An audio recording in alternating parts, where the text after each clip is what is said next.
રસાયણ વિજ્ઞાન ધોરણ 12 આજે આપણે ચેપ્ટર નંબર 2 ની વાત કરવાના છીએ.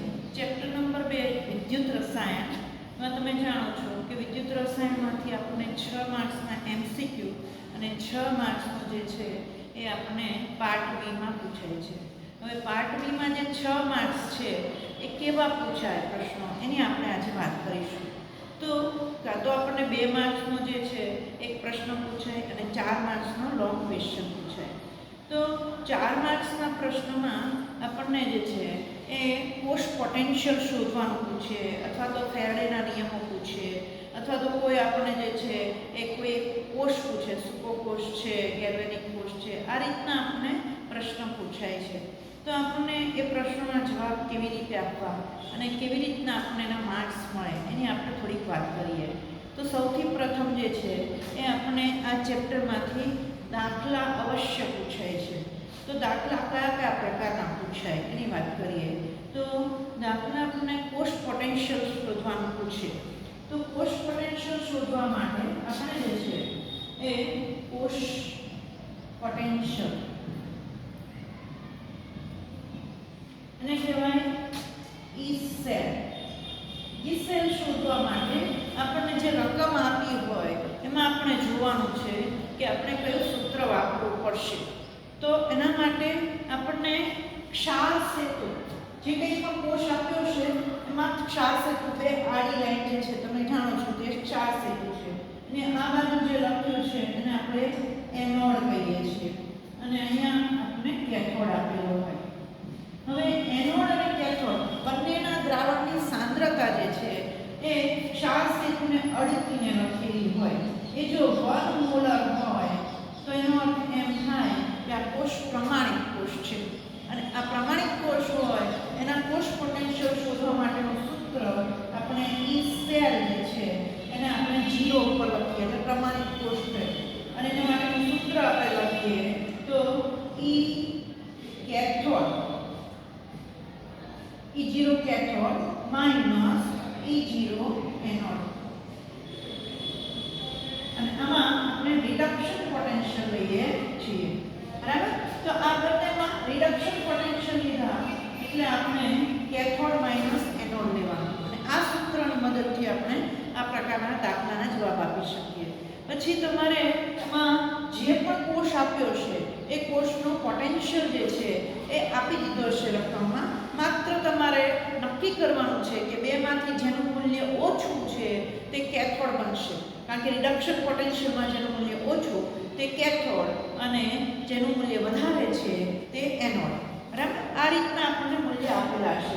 દાખલા તરીકે હું તમને કહું તો આપણને આ રીતે આપેલું છે મૂલ્ય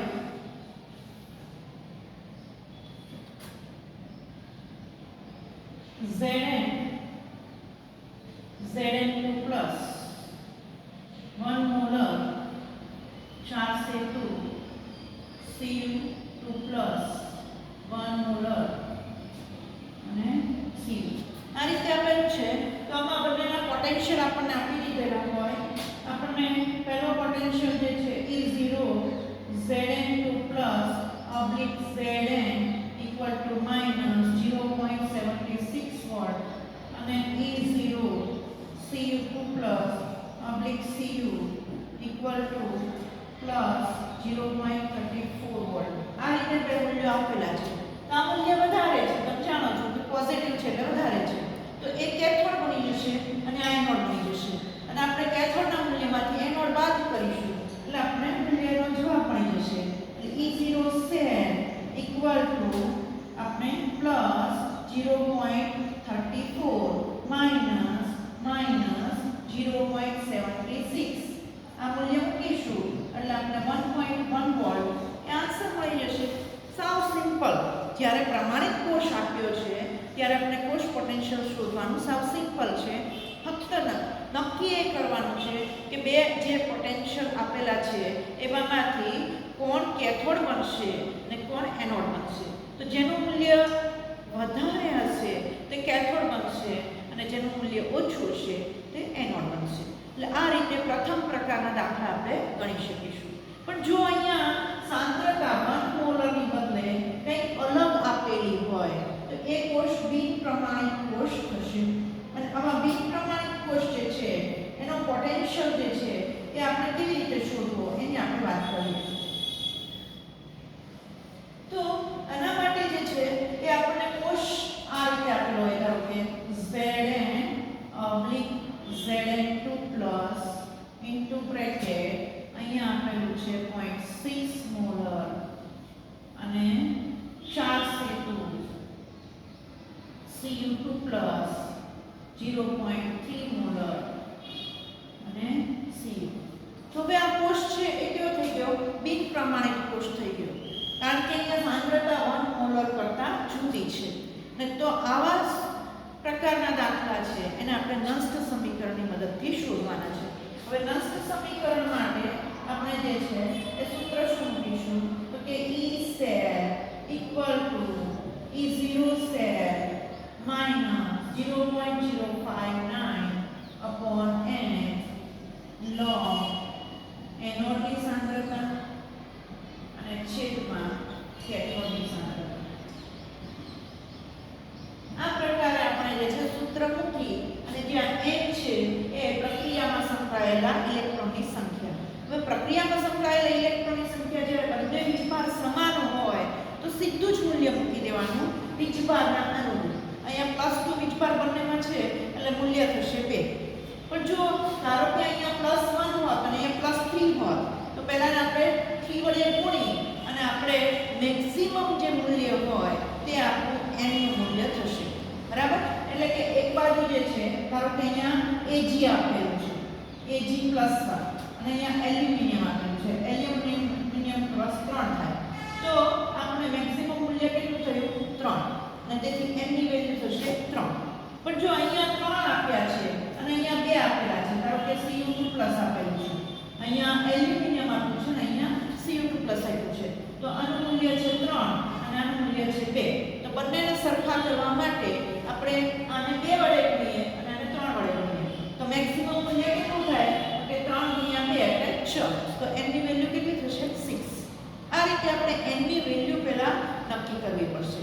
અને ત્યાર પછી આ જે છે આપણો જમણી બાજુ જે છે કેથોડ હોય, ડાબી બાજુ એનોડ હોય. એટલે ડાબી બાજુ કે એનોડ જે છે એનું મૂલ્ય અહીંયા સાંદ્રતાનું મૂકી દેવાનું અને આ જે કેથોડનું મૂલ્ય છે અહીંયા મૂકી દેવાનું. એટલે આપણે ગણતરી કરી દઈશું અને E0 સેલ જે છે એના માટે આપણે વેલ્યુ આપી દીધી છે.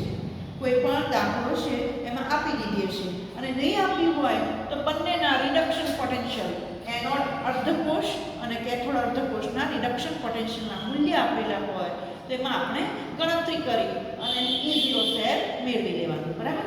અહીંયા ધારો કે આપણને E0 સેલની વેલ્યુ આપી દીધી છે કે E0 સેલ equal to 1.11. તો એ વેલ્યુ આપણે અહીંયા મૂકી દઈએ એટલે 1.1 minus 0.059 upon 2 log 0.06 divided by 0.03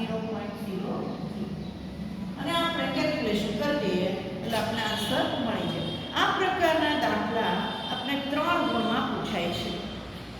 અહીંયા આપણે ધારો કે આ એનોડ અને કેથોડ જે છે એની સાંદ્રતા જે છે એનો ગુણોત્તર લઈએ તેના બદલે નવું સૂત્ર એવું પણ આવી શકે કે E0 સેલ equal to આપણે E cell equal to E0 cell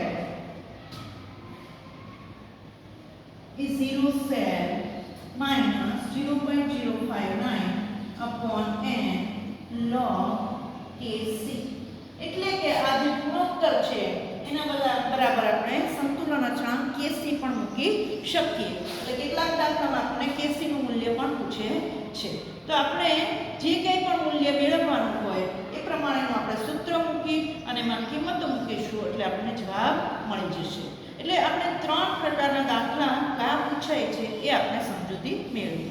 હવે એ જે દાખલો પૂછાયો હોય તમે ગણતરી કરો છો તો તમને માર્ક્સ કેવી રીતના આપે છે બોર્ડમાં એ આપણે સમજી લઈએ. તો સૌથી પહેલાં તો આ પ્રકારનો જે દાખલો છે એમાં આપણે સૌથી પહેલાં સૂત્ર લખીએ છીએ.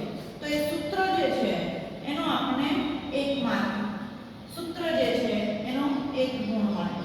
બરાબર? અને સૂત્રમાં આપણે કિંમત મૂકી ગણતરી જે છે એનો આપણને જે છે એ બીજો માર્ક્સ મળશે, એટલે કે 2 ગુણ. એ 2 ગુણ જે છે એમાં આપણે નષ્ટ સમીકરણ એપ્લાય કર્યું અને એની કેલ્ક્યુલેશન કરી. આમ 3 ગુણ આપણને મળે છે. બરાબર. હવે આ પ્રકારના દાખલા જે છે કોસ્ટ પોટેન્શિયલ શોધવાના એ 3 માર્ક્સમાં પૂછાય છે.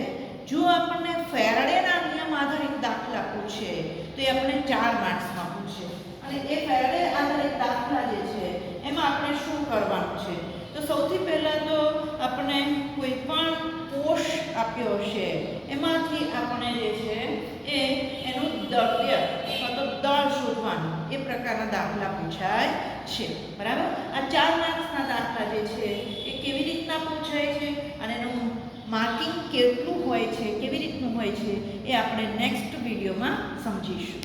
Thank you.